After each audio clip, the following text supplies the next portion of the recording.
안녕하세요. 까다롭게 고른 짧은 입시 밀크티 입시전략팀장 김명가입니다. 오늘도 합격에 지름신 미라클헤드 김정수 원장 나오셨습니다. 안녕하십니까? 안녕하십니까? 예. 저희가 이제 지난 시간에 뭐 정시, 수능 이런 거에 대해서 막 다 살펴봤잖아요. 그래서 오늘은 이제 구체적으로 입시 전략 꾸릴 때 중요하게 요소로 작용하는 것들, 이제 이거를 좀 오늘 꿀팁을 오늘 주신다고 들었거든요. 이제 교과, 비교과, 모의고사가 있네요. 예, 뭐 설명 좀 부탁드리겠습니다. 지금 제가 이런 말씀을 드린다고 해서 학생분들이나 수험생을 두신 부모님들께서 이렇게 해야 된다라고 얘기를 하실 수는 없으실 거예요. 네. 아무래도 좀 전문 분야가 아니시다 보니까. 그래도 제가 최대한 말씀을 좀 드리면 먼저 입시 전략을 만들 때요. 예. 세 가지 요소를 다 분석을 해야 됩니다. 예. 당연히 교과 성적은 구분을 해야 될 거고요. 교과 성적이 학생부 교과를 쓸 건지, 교과를 쓰지 않을 건지라는 것들을 좀 구분을 해야 될 거고요. 두 번째는 비교과 영역에 대해서 좀 확인을 좀 하셔야 될 거예요. 그 다음에 이제 세 번째는, 앞전에도 얘기 드린 것처럼 이 모의고사 성적이 어느 정도 되느냐, 그러니까 최저를 맞출 수 있느냐, 최저를 맞추면은 정시도 가능하냐, 라는 것들에 대한 전략을 먼저 세우고, 그걸 바탕으로 해서 목표 대비제 상황을 분석해서 효율적으로 대비를 해라라고 이제 얘기를 합니다. 그러니까 2학년들 또는 1학년들 같은 경우는 지금 1학년들은 성적이 나와 있지 않으니까 좀 목표를 만드는 게 조금 어려울 수는 있습니다. 모의고사도 코로나 때문에 거의 정상적으로 진행되지는 않았으니까요. 그래서 좀 어려움이 있을 거라고 하는데, 8월이 넘어가면 이제 중간 기말 다 끝났고 1학기 성적이 나올 거고, 학교에서 모의고사를 대략적으로 보는 학교들도 있으니까 그걸 바탕으로 추론은 가능할 겁니다. 그래서 정량적 요소가 우위에 있는 친구들은 메인으로는 종합 교과 전형을 놔라. 메인으로는 교과 전형을 놓고, 그 다음에 서브로 종합과 정시 전략을 이제 구분을 좀 해보자. 그럼 이제 비교 우위가 뭐가 있느냐를 좀 따져봐야 되겠죠. 예. 그 다음에 가장 중요한 거는 성장 가능성을 분석을 해야 되는 거죠. 그래서 그렇게 잡고, 정량적 요소, 정성적 요소가 우위에 있는 친구들 같은 경우는 거꾸로 종합평가, 종합전형을 좀 메인으로 놓고 교과 전형을 서브로 놓는, 이러한 것들이 조금 필요하지 않을까라는 생각을 합니다.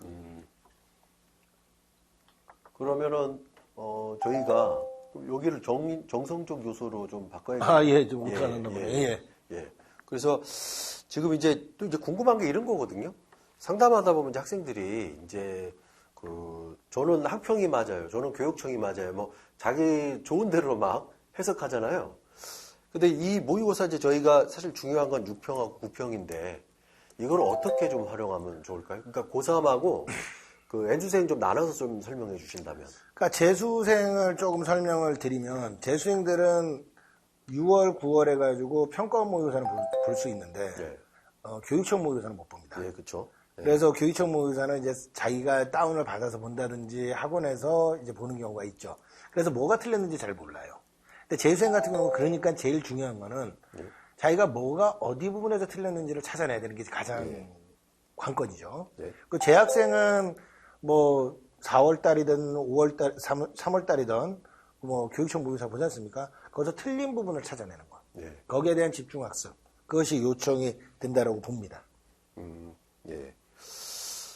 근데 이제 또 이게 고3들 같은 경우에 저희가 지난번에도 한번 최저 등급 하면서 이제 한번 설명해 주셨는데, 이제 이 고3들 6평, 9평이 또 현실적으로 떨어지는 경우 좀 많잖아요. 예, 맞습니다. 예. 근데 그것도 다 감안을 하고 상담을 하시는 거잖아요. 그러니까는 모의고사는 잘 나올 걸 계산 안 합니다. 예. 잘 나올 걸 계산 안 하고, 안정적으로 계산을 하는 거죠. 그쵸. 예, 그거를 3개월 준비해가지고 만약에 자기가 점수가 10점, 20점씩 오를 수도 있겠지만, 면접도 봐야 되고, 그 다음에 수시 준비도 해야 되고, 그러다 보니까 그게 안 될 가능성이 더 많죠. 그러니까 그걸 가지고 제가 몇 점을 오르겠다 이렇게 얘기하지 말고, 그냥 정상적인 상 범위 내에서 예. 예측 가능한 범위 내에서 예측을 하고 그에 대해서 전략을 짜는 것이 필요하죠. 예. 그 지금 이제 여기도 보면 그러니까 여전히 역시 중요하다고 자꾸 느끼는 게 이제 수시든 우리가 이제 그런 평가 요소에서 이런 내가 정시를 준비를 하더라도 이제 수행 평가나 이런 동아리 활동은 여전히 신경 써야겠다 뭐 이런 생각이 좀 들거든요.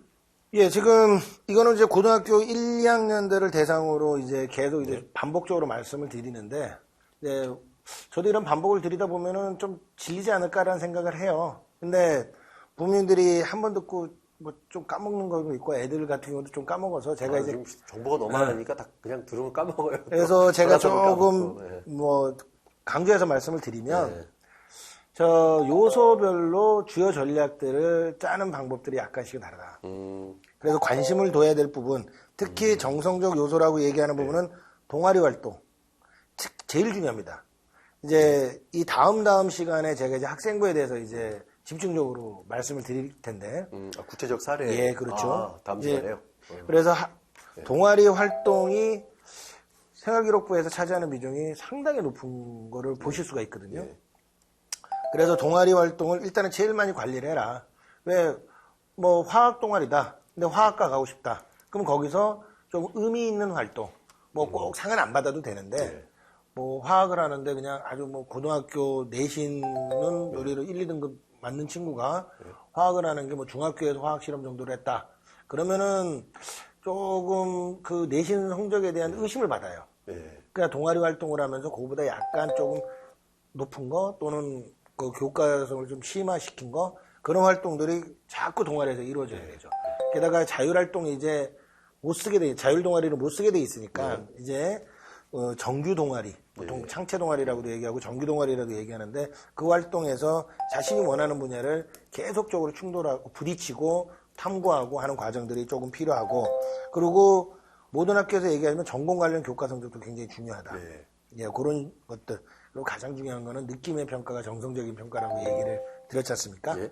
적극성. 그러니까 많이 뭔가를 충돌해야 되고, 다양성. 이런 것들이 여기서 이제 대비 전략에 나오게 되는 거죠. 예.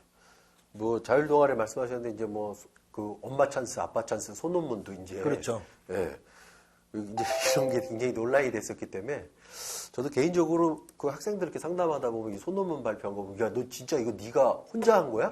이런 애들 되게 많거든요. 특히 이제 의대 같은 경우에 보면 깜짝 놀래요, 진짜. 뭐 엄청난 수준에.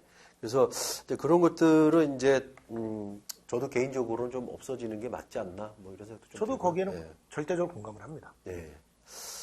자, 오늘 이제 지금 사실 오늘 전반적인 부분을 이제 설명을 좀 해서 정리를 해주셨는데 사실 이제 기대가 되는 거는 다음 시간에 이제 아까 뭐 구체적인 사례를 이렇게 몇 건 정도 좀 소개해 주실 예정인가요? 이제 전형당 하나씩 정도로 이제 말씀을 좀 아, 드리려고요. 하나. 제가 어떻게 전략을 짰고 대표적인? 예, 그렇게 하는 것도 좀 말씀드리겠습니다. 예, 예.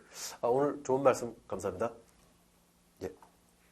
자, 수험생 여러분, 건강한 계획으로 원하시는 대학에 합격하시길 바랍니다.